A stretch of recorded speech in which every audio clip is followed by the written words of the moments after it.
आज हम पढ़ेंगे प्रश्नावली 12.3 का क्वेश्चन नंबर 1। तो 12.1 और 2 कंप्लीट हो गए। 12.3 का पहला क्वेश्चन क्या है, आकृति 12.19 में छायांकित भाग का क्षेत्रफल ज्ञात कीजिए यदि P Q 24 centimetre, P R 7 centimetre और ओ वर्त का केंद्र है। ठीक है, जैसे कि आकृति दिख रही है, ये आकृति थोड़ी सी गलत है। इसमें क्या है, ओ वर्त का केंद्र है, यानी हमें पता है केंद्र बिंदु हमेशा बीच में होता है, तो ओ यहाँ होगा। अच्छा, पी क्यू कितना है, ये है 24 सेंटीमीटर और ये दिया है 7 सेंटीमीटर। यानी अगर मैं इसको थोड़ा सा सही करके बनाऊँ ना, तो यहाँ पे आकृति केंद्र अगर ये है तो ये कुछ ऐसे बनेगा, और यहाँ से ये मतलब आर यहाँ पे होगा, क्योंकि वर्त का केंद्र हमेशा मध्य बिंदु होता है, ना कि यहाँ साइड में। तो मैं दूसरा वर्त बना लेता हूँ, ये चित्र दूसरा बना लेते हैं। जैसे ये ले लेते हैं, ठीक है, और यहाँ पे ले लेते हैं केंद्र बिंदु ओ, ये मान लेते हैं वर्त का केंद्र बिंदु है ओ। और यहाँ पे क्यों दिया ये, तो ये क्यों ले लेते हैं, यहाँ से ऐसे मिला लेते हैं इसको, और फिर दिया हुआ है पी और ये। ठीक है, ये कुछ ऐसा है ना, और यहाँ पे आर और ये है पी। अब छायांकित भाग कौन सा है, छायांकित भाग सिर्फ ये है इसमें, छायांकित ये भाग निकालना है, ये वाला एक तो, और ये पूरा इस साइड वाला ये भाग निकालना है। ठीक है, जो ये मैंने ब्लैक लाइन खींची, ये वाला क्षेत्रफल निकालना है। तो ये वाला डायग्राम गलत है, इसको मिटा देता हूँ मैं। ठीक है, अब देखो यहाँ पे दिया हुआ है क्या है, मेरे पास वर्त का केंद्र तो नहीं दिया, वर्त का केंद्र दिया लेकिन ये आर क्यों नहीं दिया। अच्छा, ये एक त्रिभुज बन रही है ना, यानी देखो त्रिभुज, पहले जो दिया है वो लिख लेते हैं। दिया हुआ है क्या है, पी क्यू 24 सेंटीमीटर, कितना है 24 सेंटीमीटर। पी आर कितना है, पी आर दिया है 7 सेंटीमीटर, है ना। तो त्रिभुज पी क्यू आर में, इसमें देखो ये कोण, ये वाला कोण क्या होगा, 90 डिग्री होगा। कितना होगा, 90 डिग्री। कौन सा कोण, आर पी क्यू, यानी जो बिंदु बीच में रखते हैं हमेशा कोण उसी पे बनता है। तो कोण आर पी क्यू कितना है, 90 डिग्री है। और क्यों है, 10वीं प्रश्नावली में पढ़ा ही था कि अर्धवर्त में जितने भी कोण बनते हैं वो हमेशा समकोण ही होते हैं, यानी अर्धवर्त में बनने वाली त्रिभुज। तो अर्धवर्त में बना कोण,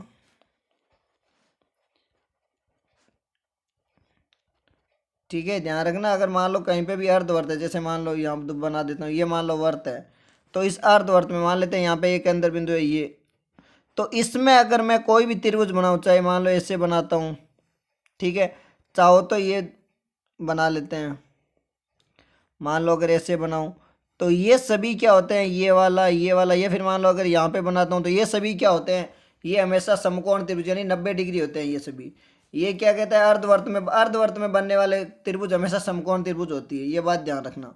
अब ठीक है, अब देखो मेरे पास पी क्यू है, पी आर भी है, लेकिन मैं क्यू आर निकाल सकता हूँ इसे। ये अगर समकोण त्रिभुज है तो ये क्या होगा, अगर ये समकोण त्रिभुज है तो ये मेरा कर्ण होगा ना, कौन सा, क्यू आर तो कर्ण हुआ। तो मैं क्या करूँगा, त्रिभुज पी क्यू आर में, यानी ये अगर मैं सिर्फ दोबारा त्रिभुज बनाना चाहूँ, ये कुछ ऐसी बन रही है, ऐसे ही तो बन रही है। यहाँ पे क्यू है, यहाँ पे पी है और यहाँ पे आर है।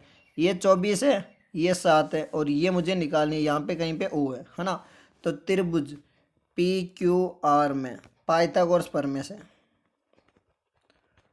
पाइथागोरस प्रमेय क्या कहता है, कर्ण स्क्वायर बराबर आधार स्क्वायर प्लस लंब स्क्वायर, यानी कर्ण का स्क्वायर बराबर आधार स्क्वायर प्लस क्या होता है, लंब स्क्वायर।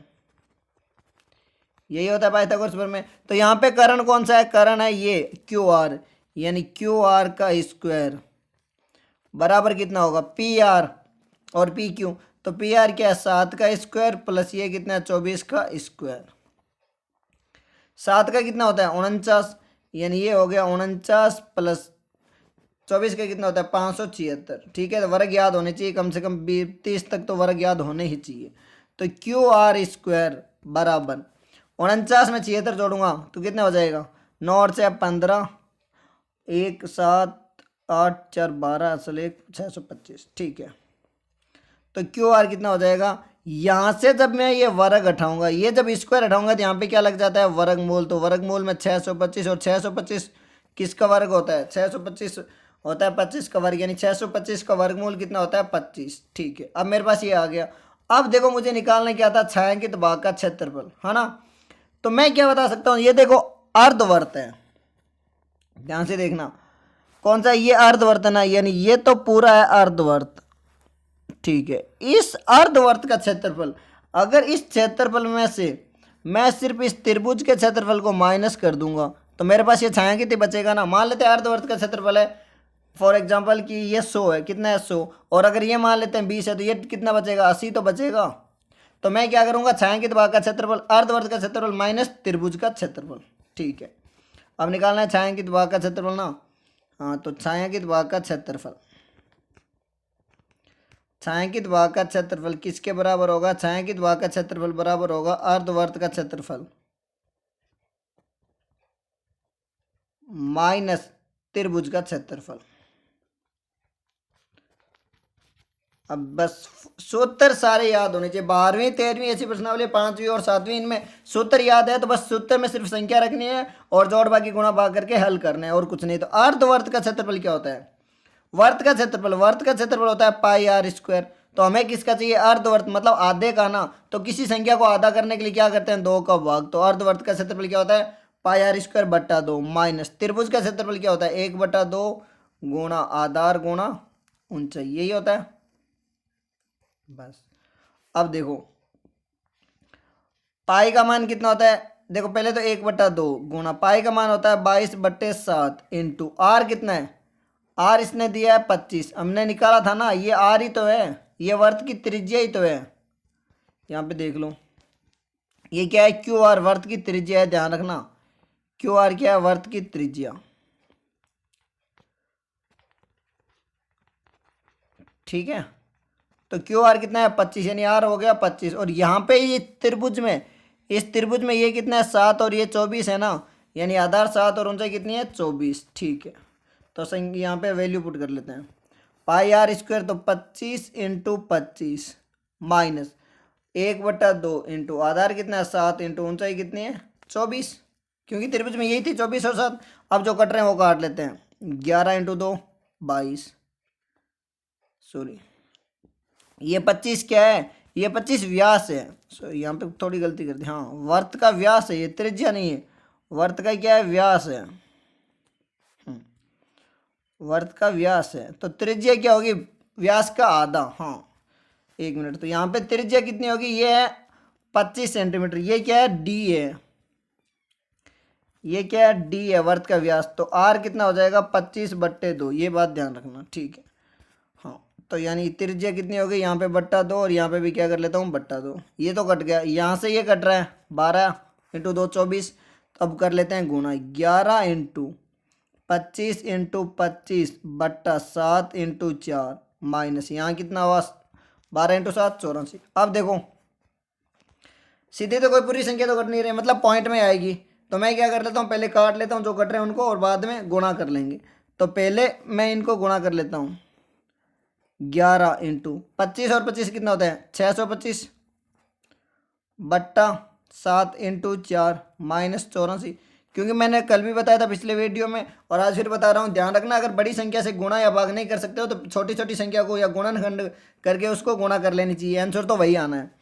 अब देखो पहले इसको गुणा कर लेता हूँ, 11 को 625 से कितना होगा 5 5 और 2 7, 6 और 2 8 और 6 का 6 बट्टा 7 इंटू 4 माइनस 84, ठीक है। क्योंकि 11 को जब भी गुणा करते हैं पहले भी बता रखा है कि पहली और लास्ट लिख के बीच वाली संख्या को जोड़ते हैं या फिर 11 का पहाड़ा बोल लो। अब देखो मैं पहले इसको 7 से काट लेता हूँ, 7 से काटूंगा 9 इंटू 7 63, पीछे कितना बचेगा 5, 5 और 7 57, 57 हो गए, 7 इंटू 8 56, 1 15, 7 इंटू 2 14, पीछे बच 1 तो 10, 10 का हुआ 1 और 30 7 चौक 28, सॉरी 4, बट्टे में कितना बचे 4 माइनस 84, ठीक है। अब और कट रहा है तो इसको और काट लेता हूँ, जब 4 का भाग दूंगा ये कितना होगा 4 इंटू 2 8, 1 18, 4 इंटू 4 16, 2 27, 6 इंटू 4 24, 3 बचे 31, 31 का कितना हुआ 7 चौक 28, 3 34, 8 चौक 32, ठीक है माइनस 84। और चाहो तो या नहीं भी काटो ना तो यहाँ पे क्या कर सकते हैं, यहाँ वाले इसके बाद सीधा एलसीएम लेके बट्टा में 28 भी छोड़ सकते हैं, फिर भी आंसर वही आने वाला है। लेकिन हम तो काट लेते हैं, तो कट गया तो काट ही लेते हैं। अब देखो यहाँ पे क्या बचेगा, जब इसमें से इसको घटाऊंगा तो पॉइंट के बाद 78 है तो 78 ही बचेगा। 6 में से 2 4 गए, पीछे बचे 2, 4 में से 8 नहीं जा रहा, 14, तो 6 162 सेंटीमीटर स्क्वायर। ये क्या है, छायांकित भाग का क्षेत्रफल। ठीक है, ध्यान रखना अगर आप नहीं काट सकते हो ना तो कोई बात नहीं, आप यहाँ पे लघुत्तम लेके और पॉइंट बट्टा में 28 भी छोड़ सकते हो और ऊपर सेंटीमीटर स्क्वायर आ जाएगा। आंसर तो वही भी सही है, क्योंकि जरूरी नहीं हर बार काट के दे, आंसर आप बट्टा में भी छोड़ सकते हो। अब चलते हैं क्वेश्चन नंबर 2 पे। दूसरा क्या है, आकृति 12.20 में छायांकित भाग का क्षेत्रफल ज्ञात कीजिए यदि ओ केंद्र ओ वाले दो सेकेंद्रीय वर्तों की त्रिज्या क्रम से 7 सेंटीमीटर और 14 सेंटीमीटर है, ए ओ सी 40 सेंटीमीटर। ये देखो यहाँ पे दिया हुआ है। अब अगर ये दो वर्त नहीं होता, सिर्फ एक ही वर्त होता ना, ये बाहर वाला अंदर वाला नहीं होता, तो मेरा क्या होता, सीधा ये त्रिज्या खंड लग जाता। लेकिन यहाँ पे क्या करूंगा, मैं बड़े त्रिज्या खंड के क्षेत्रफल में से इस छोटे को निकाल लूंगा, तब मेरा ये आ जाएगा ना। बस तो यही करना और कुछ नहीं करना। ठीक है, अब देखो यहाँ पे क्या है, दो सेकेंद्रीय वर्त है। सेकेंद्रीय वर्त, पहली बात तो ध्यान रखना, सेकेंद्रीय वर्त का मतलब क्या होता है, एक ही केंद्र पर बने वर्त, उनको क्या बोलते हैं, सेकेंद्रीय वर्त। तो दिया भाई क्या है वो लिख लेते हैं, दिया है R1, छोटे वाले की त्रिज्या मैं R1 ले लेता हूँ, ये मान लो R1 ले लूँ और ये ले लेता हूँ R2। तो R1 ले लिया मैंने 7 सेंटीमीटर और R2 ले लिया कितना, 14 सेंटीमीटर। थीटा दे रखा है कितना, 40 डिग्री। तो छायांकित भाग का क्षेत्रफल क्या होगा, क्या निकालना है, छायांकित भाग का क्षेत्रफल। छायांकित भाग का क्षेत्रफल क्या होगा, बड़े त्रिज्या खंड का क्षेत्रफल माइनस छोटे त्रिज्या खंड का क्षेत्रफल। ये लिख सकता हूं मैं, यानी बड़े त्रिज्या खंड का क्षेत्रफल, ये त्रिज्या खंड ये है, तो त्रिज्या खंड का क्षेत्रफल माइनस छोटे त्रिज्या खंड का क्षेत्रफल।